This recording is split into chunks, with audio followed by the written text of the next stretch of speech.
आज के वीडियो में याकुजा फियांसे सीजन 2 के एपिसोड 6 को एक्सप्लेन करने वाला हूँ। मुझे पता है कि आज मैं 2 वीडियो डाल रहा हूँ क्योंकि 2025 में बहुत सारे एक्शन फैंटेसी रोमांस एनिमे आने वाला है और याकुजा के सीजन 2 भी जल्द ही ख़त्म होने वाला है, यानी इसका मांगा भी एंड होने वाला है। तो जितने भी याकुजा फ़ैन हैं, अगर आपने सब्सक्राइब नहीं किया तो सब्सक्राइब दिस चैनल और आगे भी मुझे ऐसे ही सपोर्ट करते रहना। तो लास्ट एपिसोड में हमने देखा था अजामी से बचने के लिए किरीशिमा योशिनो को लेकर 3rd फ्लोर से कूद जाता है और वो नीचे आके एक कचरे के डिब्बे में गिरता है। अब नेक्स्ट चैप्टर में हम देखते हैं कि योशिनो जैसे तैसे करके उस कचरे के डिब्बे से बाहर निकलता है और वो किरीशिमा को भी खींच के ले आता है और बाहर बहुत तेज बारिश हो रहा था। योशिनो किरीशिमा के नर्व चेक करके देखता है कि वो जिंदा है। किरीशिमा सिर्फ बेहोश हो चुका है गिरने के वजह से। योशिनो अपने मन में कहता है, मैं इसे उठा के तो नहीं ले जा सकता, लेकिन अगर मैं इसे यहाँ छोड़ दूँ तो इसे ठंड लग जाएगी। योशिनो अपने बैग से एक टॉवल निकल के किरीशिमा के लेफ्ट शोल्डर पर बैंडेज कर देता है चाकू निकल के। योशिनो मन में कहती है, ऐसा लगता है कि जैसे सूट के वजह से चाकू ज़्यादा अंदर नहीं गया और मुझे लगता है कि ये चाकू उसके दिल तक नहीं पहुंची होंगी, लेकिन क्या होगा अगर ये उसके फेफड़े में छेद कर दे तो। तभी हम देखते हैं कि यहाँ पर तोरीहाशी आ जाता है। वो कहता है, आखिर यहाँ पर हुआ क्या है। योशिनो कहती है, तुम आ गए, मेरा फ़ोन डेड है, मुझे एम्बुलेंस बुलाना है। तभी पीछे से किरीशिमा कहता है, योशिनो। हम देखते कि किरीशिमा खड़ा हुआ है। वो कहता है, जब मुझे पता चला कि तुम्हें कहाँ ले जाया गया तब मैंने तोरीहाशी से कहा कि वो यहाँ पर आ जाए।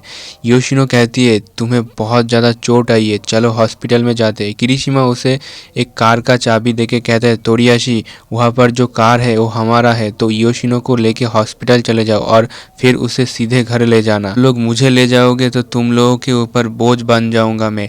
तोरीहाशी उससे चाबी ले लेता है और योशिनो को कंधे पर उठा के कार में बिठा देता है। तोरीहाशी कार को स्टार्ट करता है तो किरीशिमा उसके पास आके एक फ़ोन देकर कहता है, ये इनामोरी-सान का फ़ोन है, प्लीज़ उसे ये वापस कर देना। उसे सिर्फ ये बताना कि फ़ोन को पाने की कोशिश में मुझे थोड़ी सी चोट आई है तो मैं हॉस्पिटल में गया था। किरीशिमा तोरीहाशी से कहता है, मैं तुम्हें ये बाद में सब कुछ बताऊंगा एक्सप्लेन करके कि आजामी ने क्या कहा है। योशिनो कहती है, इसका क्या मतलब हुआ और तुम कहाँ जा रहे हो। किरीशिमा कहता है, मैं कहीं नहीं जा रहा, तो प्लीज़ गो। तोरीहाशी अब कार लेके वहाँ से चला जाता है। नेक्स्ट सीन हॉस्पिटल में शिफ्ट होता है। योशिनो ने सब कुछ चेकअप कर लिया है और कोई प्रॉब्लम नहीं, बस छोटा सा खरोच था। वो तोरीहाशी के पास आके कहती है, इस हुडी के लिए शुक्रिया, पर तुम्हें यह कहाँ से मिला। तोरीहाशी कहता है कि इलेक्ट्रॉनिक स्टोर पर, जहाँ से मैं तुम्हारे लिए हेयर ड्रायर भी लाया हूँ। योशिनो अब अपने बालों में हाथ लगा के कहती है, ये इतना चिपचिपा क्यों है, शायद उस कमीने ने मेरे बाल धोए होंगे जब मैं बेहोश था। तोरीहाशी पूछता है, बाय द वे वो कौन था। योशिनो कहती है कि डेफिनेटली वो याकुजा तो नहीं था, ऐसा लग रहा था कि जैसे याकुजा से उसका दुश्मनी है।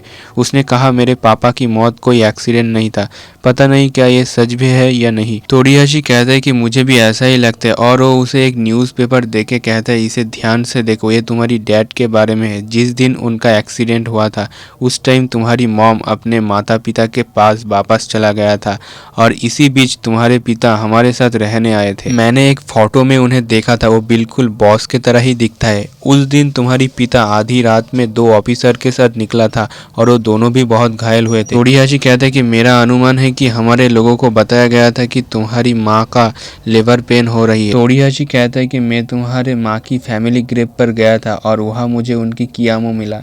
मुझे लगता है कि जब उनकी शादी हुई थी वो उनके परिवार में शामिल हो गया। वो नहीं चाहते थे कि तुम्हें ग्रेव के पत्थर से पता चले कि उनकी मृत्यु किस दिन हुआ, इसलिए वो तुम्हें सिर्फ सोमे फैमिली के ग्रेव पर ही जाने देता है। तोरीहाशी कहता है कि किरीगाया ग्रुप का हेड गायब है और उस जगह को फिल करने के लिए सब एक दूसरे से फाइट कर रहा है। योशिनो कहती है, तो तुम्हें क्या लगता है कि ओसाका 2 ग्रुप में बंटने वाला है। योशिनो कहती है कि 1 मिनट रुको, शायद उस लड़के को किरीगाया हाउस से ही किसी ने हायर किया है।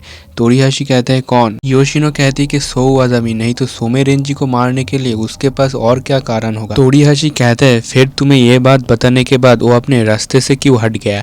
योशिनो कहती है, मुझे लगता है कि वो मुझसे मिलने आया था बस। इस पर तोरीहाशी कहता है, पर किस लिए। योशिनो कहती है, पता नहीं, पर वो बहुत ही क्रेजी था और जब मैं वहाँ था वो मुझे किरीशिमा की याद दिला रहा था, पर उसने कहा कि वो मुझसे मिलने फिर आएगा। वो तब तक मुझ पर नज़र रखेगा जब तक उसकी इंटरेस्ट न ख़त्म हो। और हाँ, आज जो हुआ उसके बारे में दादा दादाजी को मत बताना। तोरियाशी कहते हैं पर क्यों? योशिनो कहती है कि दादाजी ऐसे हालत में है कि किसी भी टाइम उनकी मर्डर हो सकती है, तो मैं सो आज़मी के बारे में पुलिस को कंप्लेन करूँ क्योंकि मैंने देखा था कि उसके पास गन है जो कि इलीगल है। तोरियाशी कहते हैं अगर तुम ऐसा करोगे तो मैं पहले ही देख पा रहा हूँ कि तुम इसी चक्कर में मरोगे। योशिनो कहती है मैं ऐसे ही हाथ पे हाथ धरे तो नहीं बैठ सकती। तोरियाशी कहते हैं क्या तुम पागल हो? योशिनो कहती है मैं पागल नहीं हूँ, मैं किरिशिमा का वेट करूंगा, मैं बिना उसकी बात सुने तुरंत कुछ भी नहीं कर सकती। तोरियाशी कहते हैं अगर वो वापस नहीं आया तो क्या होगा? योशिनो कहती है अगर वो 3 दिन में वापस नहीं आया तो अब उसे ढूंढने की बारी मेरी होगी। उसके बाद सीन चेंज होते हम देखते किरिशिमा कार लेकर एक दूसरे जगह पर आया है जहां उसे बचपन का दिन याद आता है। उसके बाद ये एपिसोड यहीं पर खत्म हो जाता है। अगर एक्सप्लेनेशन देखते देखते यहाँ तक पहुंच चुके तो लाइक शेयर कॉमेंट कर देना।